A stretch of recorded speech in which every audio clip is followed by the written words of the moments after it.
Hello everyone, welcome to Anushruti art zone.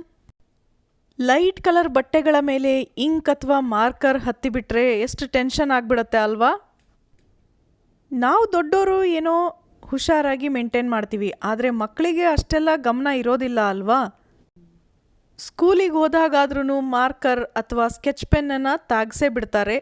ಅದರ ink ಈ ತರಹ ಲೈಟ್ ಕಲರ್ ಬಟ್ಟೆಗೆ ಹತ್ತಿಬಿಟ್ರೆ ಅದನ್ನು ಕ್ಲೀನ್ ಮಾಡೋದು ಎಷ್ಟು ಕಷ್ಟ ಅನಿಸುತ್ತೆ ಅಲ್ವಾ? ಆದರೆ ನಾನಿವತ್ತು ನಿಮಗಿಲ್ಲಿ ತೋರಿಸೋ ಐಡಿಯಾದಿಂದ ನೀವು ಇಂತಹ ಕಲೆಗಳನ್ನು ಬೇಗನೆ ಹೋಗಿಸಬಹುದು.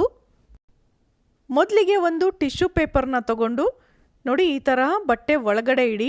ಅಂದರೆ ಮೇಲೆ ಇದನ್ನು ಕ್ಲೀನ್ ಮಾಡೋವಾಗ ಇದರ ಬಣ್ಣ ಮತ್ತೆ ಬ್ಯಾಕ್ ಸೈಡ್ ಇರೋ ಬಟ್ಟೆಗೆ ಹತ್ತಬಾರ್ದು ಅಂತ.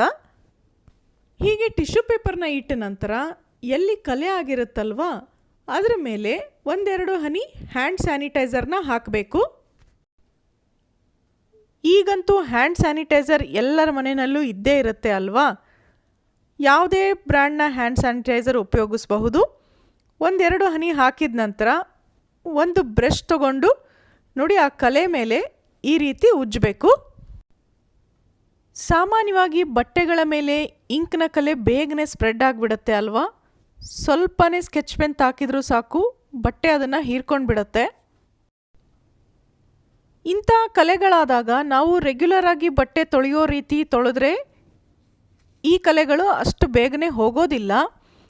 ಹಾಗಾಗಿ ಪರ್ಟಿಕ್ಯುಲರ್ ಆಗಿ ಕಲೆ ಎಲ್ಲಾಗಿರುತ್ತೆ ಅಲ್ವಾ, ಅಲ್ಲಿಗೆ ಕರೆಕ್ಟಾಗಿ ಈ ರೀತಿ ಸ್ಯಾನಿಟೈಸರ್ ಹಾಕಿ ಬ್ರಷ್ನಿಂದ ಉಜ್ಜೋದ್ರಿಂದ ಯಾವುದೇ ರೀತಿಯ ಇಂಕ್ನ ಕಲೆ ಹೋಗುತ್ತೆ. ಈಗ ನೋಡಿ, ಬ್ರಷ್ನಿಂದ ಉಜ್ಜಿ ಆದ ನಂತರ ಟಿಶ್ಯೂ ಪೇಪರ್ ಇಟ್ಟಿದ್ದೀವಲ್ವಾ, ಅದೇ ಟಿಶ್ಯೂನಿಂದ ಈ ರೀತಿ ಒರೆಸ್ಕೊಂಡು ಬಿಡಿ. ನಂತರ ಈಗ ಇದನ್ನು ನೀರು ಹಾಕಿ ತೊಳಿಬೇಕು.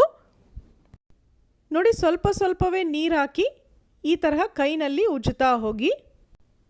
ನೋಡ್ತಾ ಇದ್ದೀರಲ್ವಾ, ಇಂಕ್ನ ಕಲೆ ಸ್ವಲ್ಪ ಲೈಟ್ ಆಗಿದೆ. ಈಗ ಈ ಹಂತದಲ್ಲಿ ಇದಕ್ಕೆ ಸೋಪ್ ಹಾಕಿ ತೊಳಿಬೇಕು. ಯಾವುದೇ ನೀವು ಮನೆಯಲ್ಲಿ ಉಪಯೋಗಿಸುವಂತಹ ವಾಷಿಂಗ್ ಸೋಪ್ ಅಥವಾ ಸೋಪಿನ ಪೌಡರ್ ಕೂಡ ಹಾಕಬಹುದು.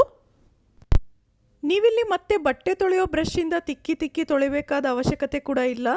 ಜಸ್ಟ್ ಕೈಯಿಂದನೇ ತಿಕ್ಕಿದರೆ ಸಾಕಾಗುತ್ತೆ. ನೋಡಿ, ಈಗ ನಿಮಗೆ ಗೊತ್ತಾಗ್ತಾ ಇದೆ ಅಲ್ವಾ, ಮಾರ್ಕರ್ನ ಇಂಕ್ ಕಲೆ ಪೂರ್ತಿಯಾಗಿ ಹೋಗಿದೆ.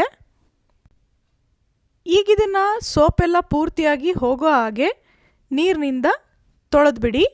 ಆನಂತರ ಇದನ್ನು ಒಣಗಿಸ್ಬಿಡಿ.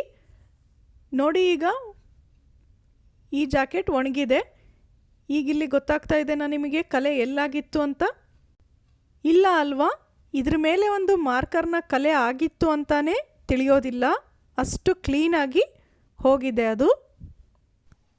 ನಿಮ್ಮ ಮನೆಯಲ್ಲಿ ಯಾವುದಾದ್ರೂ ಬಟ್ಟೆ ಮೇಲೆ ಹೀಗೆ ಕಲೆ ಆಗಿದ್ದರೆ ಈ ಟಿಪ್ಸ್ನ ಫಾಲೋ ಮಾಡಿ. ಈ ವಿಡಿಯೋ ನಿಮಗೆ ಇಷ್ಟ ಆಯಿತು ಅಲ್ವಾ? ಹಾಗೆಯೇ ಇದು ಉಪಯುಕ್ತ ಅನಿಸಿದರೆ ಬೇರೆಯವ್ರ ಜೊತೆಗೂ ಕೂಡ ಶೇರ್ ಮಾಡಿ. ಹಾಗೆ ಲೈಕ್ ಮತ್ತು ಕಾಮೆಂಟ್ ಮಾಡೋದನ್ನು ಮರಿಬೇಡಿ. ಮತ್ತೆ ಸಿಗೋಣ ಇನ್ನೊಂದು ಇಂಟ್ರೆಸ್ಟಿಂಗ್ ಹಾಗೆ ಯೂಸ್ಫುಲ್ ವಿಡಿಯೋ ಜೊತೆ. Thanks for watching.